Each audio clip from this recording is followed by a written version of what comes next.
बिहार के वजीर आला मोहतरम नीतीश कुमार जी ने मदरसा बोर्ड के फौकानिया मौलवी आलिम फाजिल के सनद को स्कूल और कॉलेज के बराबर कर दिया। कांग्रेस का एक लंबा जमाना बीता जिसको मुसलमानों ने बोरा में कस के वोट दिया। जो बड़ी बड़ी बिल्डिंग के स्कूल वाले काम न कर सके वो काम मदरसे की चटाई वाले करके दिखा दिया। बिहार में शायद पहला मौलवी कोई है जो पार्टी में रहते हुए भी वक्फ में गलत है उसको डंके की चोट पर गलत कहा, गलत मान रहा हूं। आखिर मुसलमानों के बच्चों ने क्या कसूर किया है कि इनके लिए आवासीय विद्यालय नहीं बन रहा है? 90% मेरे लोगों को पता ही नहीं है कि हमारे लिए कौन सी योजना और स्कीम बिहार में चल रही है। अगर धार्मिक अल्पसंख्यक समझकर प्रताड़ित करे, दबंगई दिखाए। Select 24 न्यूज़ में आपका स्वागत है। मैं हूं मोहम्मद सादिक। अभी मैं मौजूद हूं सीवान के होटल लिम्रा के पास और अक़लियती कमेटी के चेयरमैन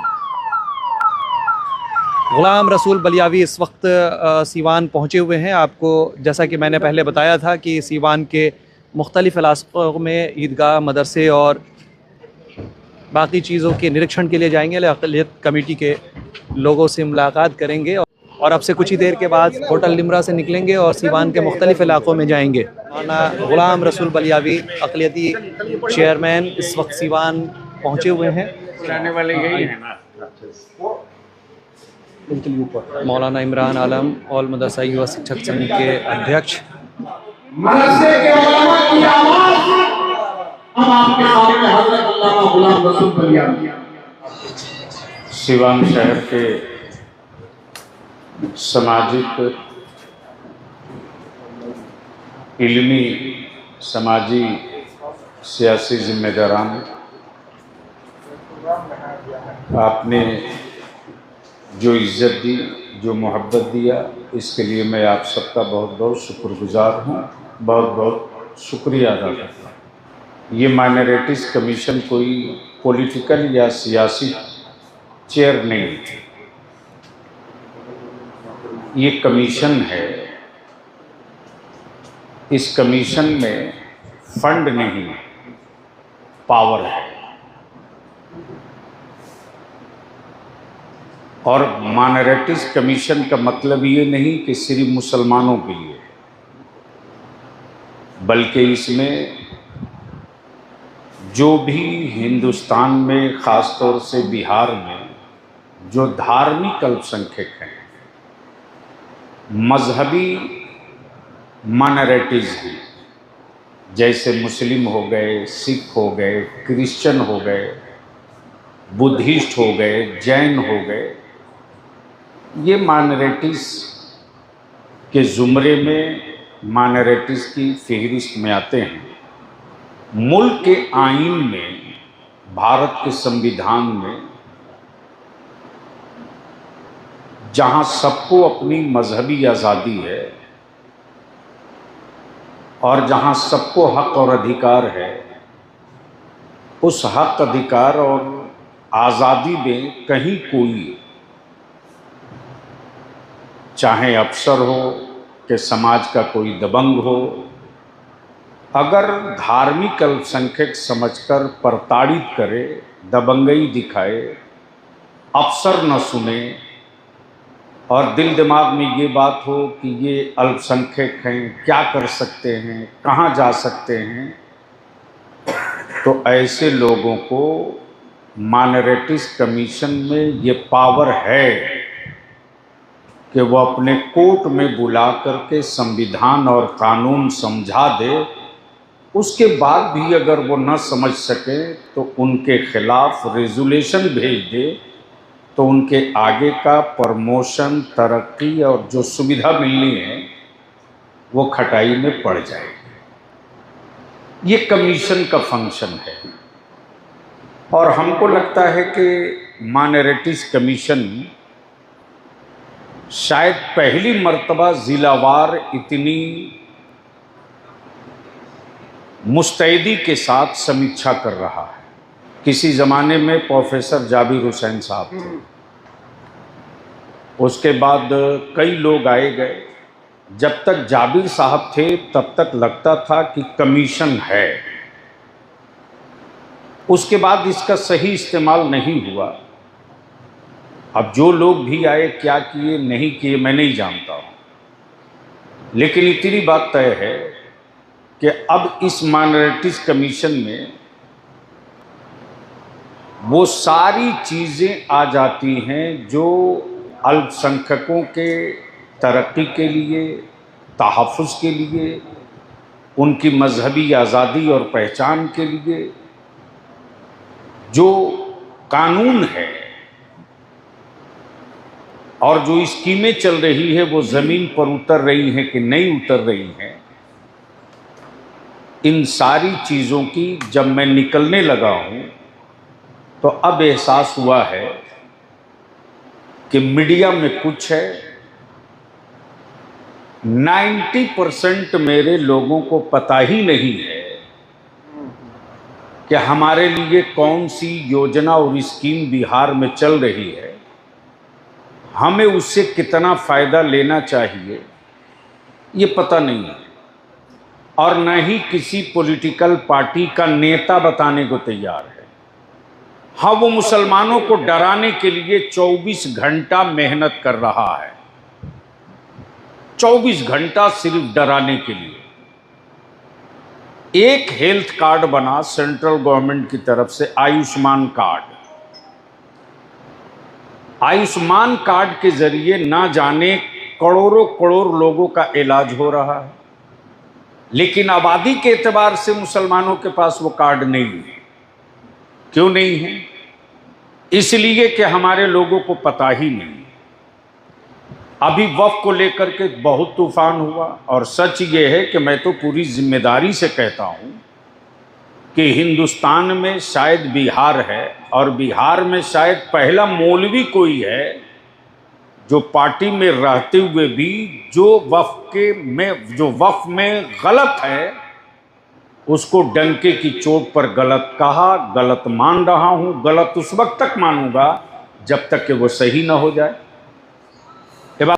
2020 में चला एनआरसी एनआरसी एनआरसी, सबने जाना ना, हर जिला में शाहीन बाग लग गया, मजमा मुसलमान का, भीड़ मुसलमानों की, ऑर्गेनाइज करे मुसलमान, और नेता बनने के लिए कौन आ रहा है, भाषण कौन दे रहा है। यानी उस भीड़ से कन्हैया कुमार पैदा हो सकता है, लेकिन अब्दुल रहमान अब्दुल करीम का बेटा लीडर नहीं बन सकता है। ये 2020 में भुगत चुके हैं आप। यानी आपकी पूंजी और लीडर कोई और बन रहा है। क्या हुआ? एनआरसी हो गई, बिहार से मुसलमानों को बांग्लादेश भगा दिया गया। हैरत होगी सफरी भाई, इरशाद भाई, मौलाना इमरान साहब, अब हमारे काजी साहब, सारे उलमाए कराम, आप ये बता दीजिए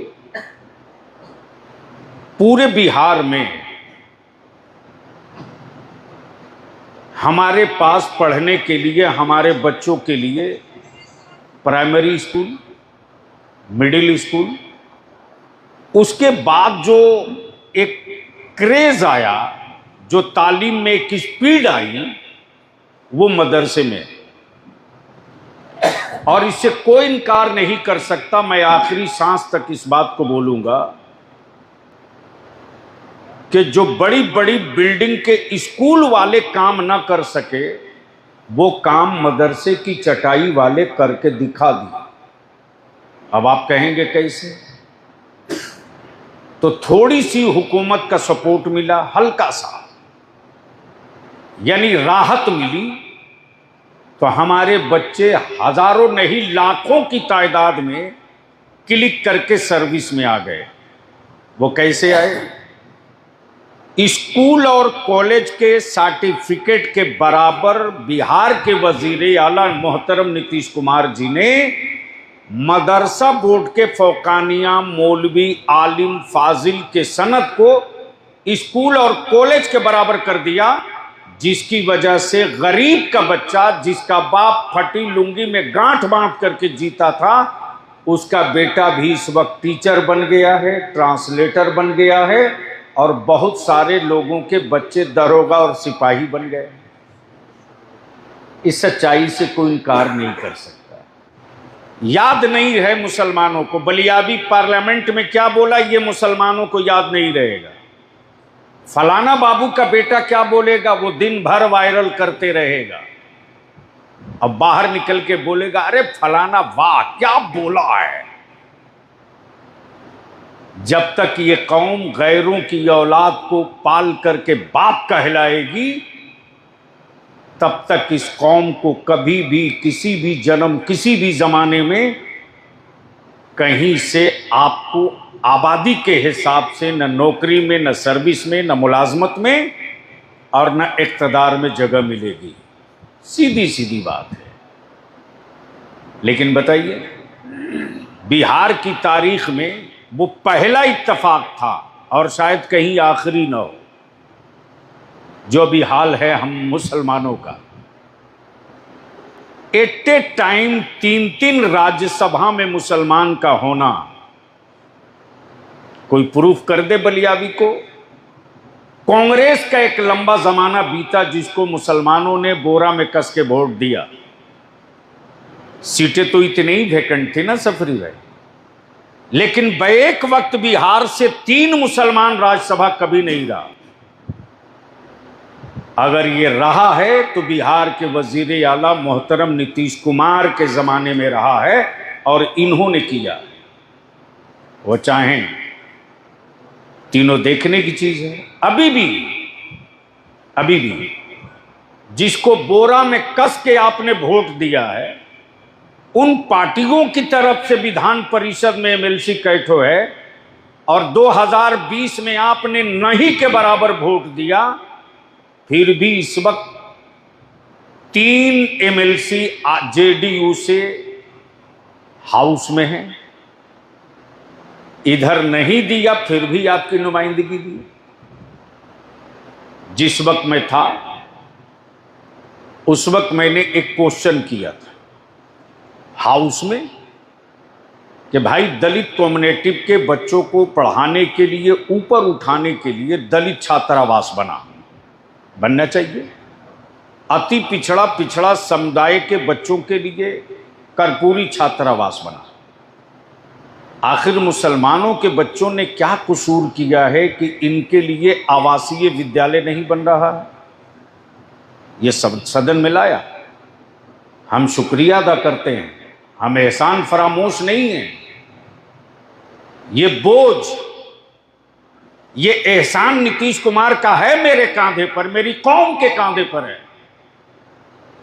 2020 में उन्होंने मुसलमानों के बच्चे और बच्चियों के लिए आवासीय विद्यालय बनवाना शुरू किया और इसकी स्टार्टिंग कहां से हुई? किशनगंज से।